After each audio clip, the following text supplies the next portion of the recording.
Bonjour et bienvenue dans Génération Parents, la série de l'été Questions de parents.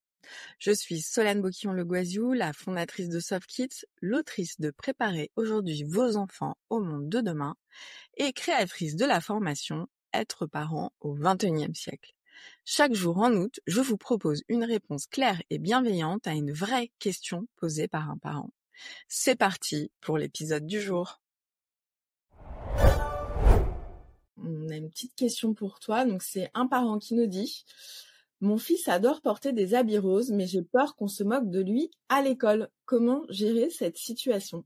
Alors déjà, je pense que c'est important de reconnaître le fait qu'en effet, il peut y avoir des commentaires qui sont pas chouettes quand t'as un gamin qui arrive en rose ou en jupe, par exemple. Il peut en effet avoir des commentaires, et c'est vrai. Par contre, ce qui est intéressant aussi, c'est derrière de lui poser la question, quel est le problème du rose? De revenir aussi, comme on le disait tout à l'heure, sur en fait, le rose, originairement, c'était une couleur dérivée du rouge, plutôt liée à la question des rois, etc., du pouvoir, et que en fait, une couleur, c'est qu'une couleur. Il n'y a pas de couleur attribuée à un sexe bien particulier, et que du coup, il a le droit de porter ce genre de pull, et que lui, il peut répondre aussi. Je pense que c'est aussi important de les armer à aussi avoir des réponses assez assertives dans ce genre de cas. En fait, moi, j'aime bien le rose, et je trouve que ça va bien à mon teint. Par exemple, avec ma fille, souvent, elle mettait certaines couleurs, je lui disais, ça te va bien au teint, parce que c'était objectif. Et donc, du coup, quand elle mettait un truc, elle me dit, ça me va bien au teint. Je dis, oui, c'est vrai, ça te va bien au teint. Mais moi, en fait, je me pose la question, comment est-ce que les enfants... Parce que aujourd'hui, en fait, je trouve que le rose revient à la mode chez les hommes, mais plutôt les stars. Tu vois énormément de stars qui portent du rose.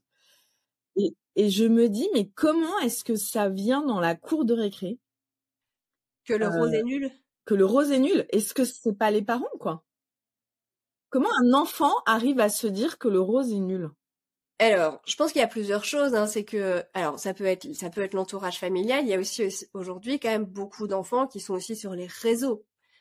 Et les réseaux, typiquement dans l'étude du HCE de l'année dernière. HCE, je rappelle, au Conseil oui. au Conseil à l'égalité. Ouais. Qui ont analysé les contenus notamment de TikTok, YouTube et une autre plateforme dont je n'ai plus le nom, mais même YouTube Kids, disait que la grosse majorité des contenus étaient hyper genrés, étaient hyper stéréotypés.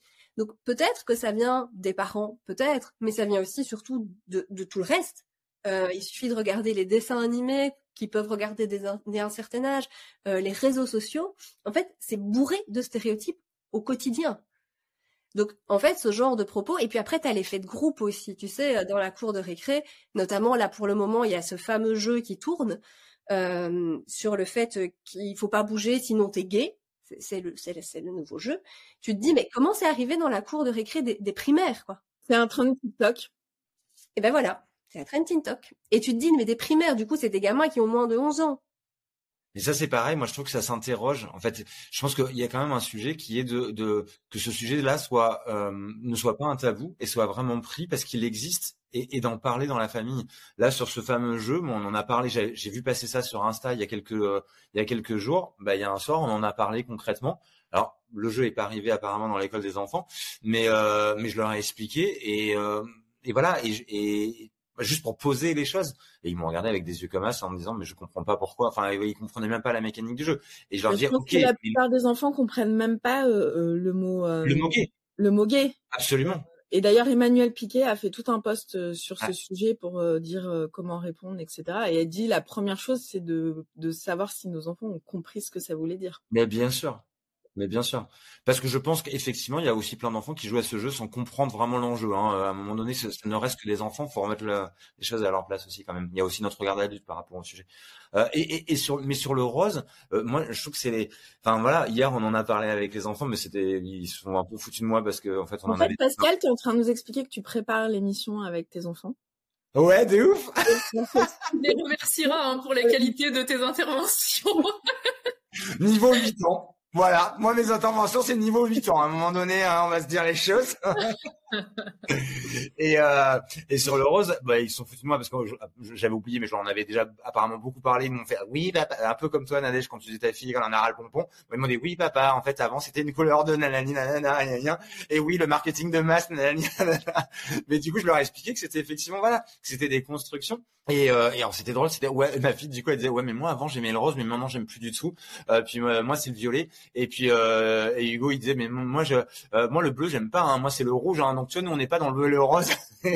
Et en fait, je pense que le vrai sujet, il est quand même là aussi. Il est d'interroger, ouais, que ce soit pas un tabou et d'interroger, de mettre les sujets sur la table. Dans le carnet, moi, que j'ai fait égalité filles-garçons, je lis un livre aux enfants qui s'appelle les garçons pleurent aussi, les grands garçons pleurent aussi, qui justement contre ce stéréotype de faut pas pleurer, faut être fort, etc. Et t'as raison quand tu parles de finalement, ça semble être des petites phrases anodines qui ont des réelles conséquences plus tard. Et je suppose, Pascal, que tu le connais. Je l'adore. Ouais, quand même la référence pour les Pour moi, garçons.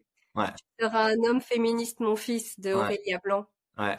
Ouais, qui est sorti il y a 4-5 ans peut-être, mais qui est top, qui est hyper bien fait.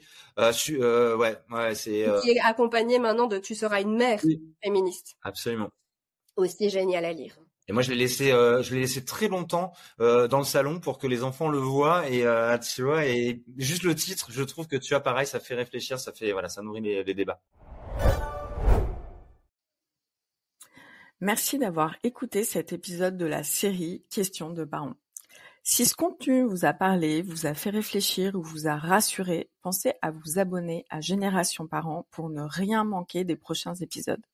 Et si vous voulez aller plus loin dans votre posture éducative, je vous invite à découvrir nos ressources et ma formation en ligne Être parent au XXIe siècle. Un parcours simple, concret et bienveillant pour accompagner vos enfants avec sérénité dans ce monde en mouvement. Le lien est juste dans la description de l'épisode. À demain pour une nouvelle question et d'ici là, prenez soin de vous.